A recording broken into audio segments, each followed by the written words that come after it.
Brodie Brazil with Drew Remenda here at the tank following a 3-2 overtime Sharks win over the Colorado Avalanche. And Drew, I promise you, no matter how the result went today, what I wanted to talk about was that's like 7 straight really good showings by San Jose and against some very difficult teams. Very difficult teams, and this team was probably the most difficult when you look at the Colorado Avalanche and the firepower they have and the way that they started this game. Yeah. Put the Sharks on their heels for a good half of the first period.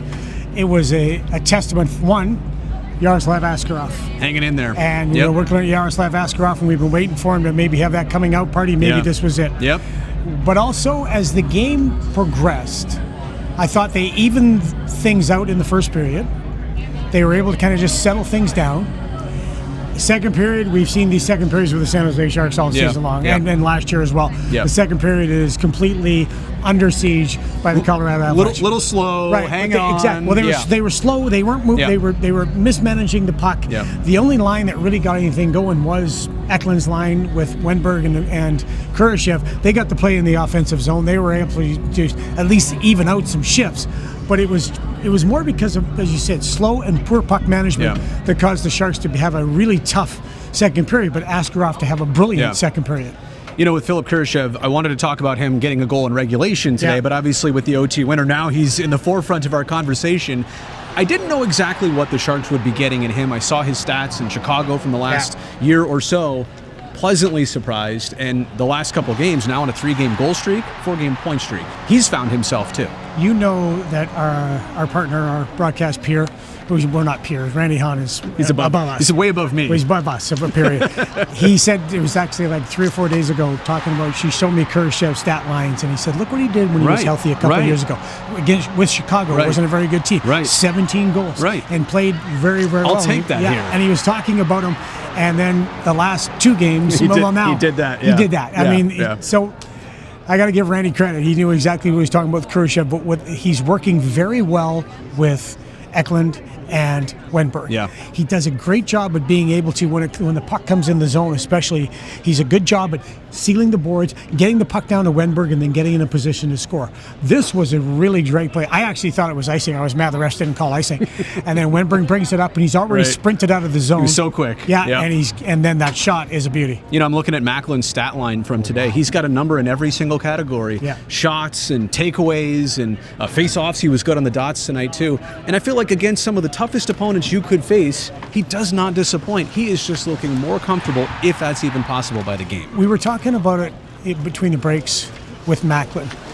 That Macklin Celebrini skated with Nathan McKinnon and Sidney Crosby this summer, and he has got great respect for those players. And I think that is one of the things that drives him as far as a player goes, that I'm going up against the best in the league. I want to show them that I belong here. So there's that competitive streak in him as well. He did so many things, from helping out on loose pucks and then breaking the puck out of the zone. The shot, the goal was fantastic. Oh my gosh. And there was no traffic, nothing. He just beat Mackenzie Blackwood. Up over the... just beat him. Just beat him on the shot. And that's his favorite shot. His favorite spot. But he did so much, and I think that playing against those top players, because of the respect he has for them, but because of his competitive streak, it brings out the best in him. You know, watching the Timothy Liljegren injury on the bench, it was hard to just digest what the heck happened, right? Because we need to see it in super slow motion to even understand the puck ramping up. But Drew, I got to be honest, he did not look great after that, and I'm fearing for the worst. We don't know anything right now, but it did not look good. No, and so he's sitting on the bench. Okay, and the linesman is in front of him. Screening him almost. Screening him. So he doesn't see the shot get deflected. Shakir's doing what Shakir's, I think it was Shakir, stick on puck. And it ramps up off, and he has no idea that the puck came off. He has no idea what hit him, and he went down. And as he was getting helped off, I thought the same thing, Brodie. I thought, oh my goodness, the guy's playing so well. He finally got healthy again.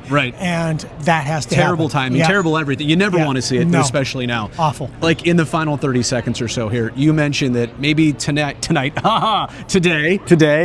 was Yaroslav Askarov's statement of the season. I think this could qualify. We'll see where it goes from here. Doubt he's going to get the start tomorrow in the back-to-back. I don't think. Bottom line is, this is one you want to remember. 2 or fewer. Now, we've talked about Yaroslav a lot. And, you know, Yaroslav was the -- guy that we all, the press and the media and the ink-stained scribes are the ones that said, hey, this was going to be the guy. He was going to be the #1. We anointed him this spot.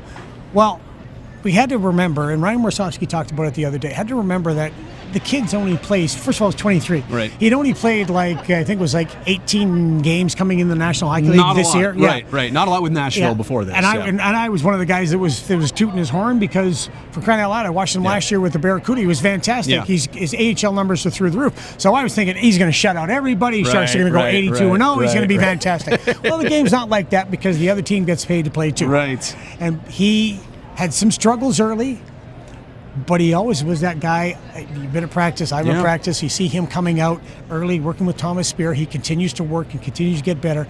And today, he gave the Sharks not only a chance to win, but as I said on the air, the win. Without him today, who knows? But it did get interesting at the end there. It got spicy, yeah. He had to make some great stops. First of all, that one that goes off, I don't know who it went off of. Yeah. But it goes and hits the post. I saw that, yeah. But then before that, with the Arthur's Irbe impersonation of going out and playing the puck and then having to make a check, was pretty interesting as well. But it did get spicy, but he played a whale of a game. We'll know that Askey has earned it when he gets the Askey, like Irbe used to have in this very building. Drew is pulling a doubleheader I'm heading off over to the CUDA game. Yep. I'm going to let you go. Thanks, buddy. Okay, pal.